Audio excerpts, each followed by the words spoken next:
Named after the royal family, the Vasa was built in 1626, a time when Sweden was becoming a military force. The Swedish king, Gustav Adolf, had ambitious plans for his nation. Gustav wanted to create a new type of navy. Instead of using ships simply to carry soldiers, he wanted them to be heavily armed gun platforms. In the winter of 1626, the Vasa took shape in the royal dockyard in Stockholm. King Gustav had already reformed his army, making sure his soldiers all had the same type of musket. He wanted every ship in his navy to have the same type of powerful bronze cannon. The Vasa's 64 guns could fire over 500 pounds of shot in a single broadside, traveling almost at the speed of sound. That many 24-pounder guns needed an extra deck, so the shipwrights made the ship taller. That created a problem. It's going to be higher out of the water, more windage, more weight high up, but nothing extra below the waterline, no extra ballast, no extra stability. This ship is going to be dangerously top-heavy. Anybody who knew anything about ships would have known that this was not a good idea. But the king is absolute and the king's will prevails. On the Sunday afternoon of the 10th of August, 1628, Vasa was finally ready to set sail.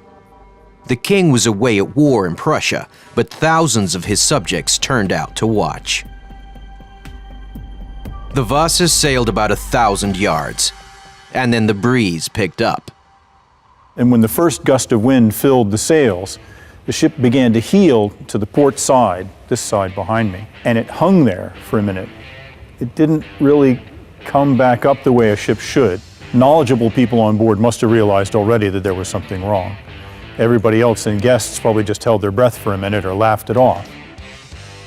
But things escalated quickly. The wind filled the sails again, and the ship heeled even more over to port. In fact, it heeled so far to port that the lower row of gun ports went into the water. The sea began to pour in on one side of the deck, pushing the port side down even further, so even more water ran in, cascading down into the hull.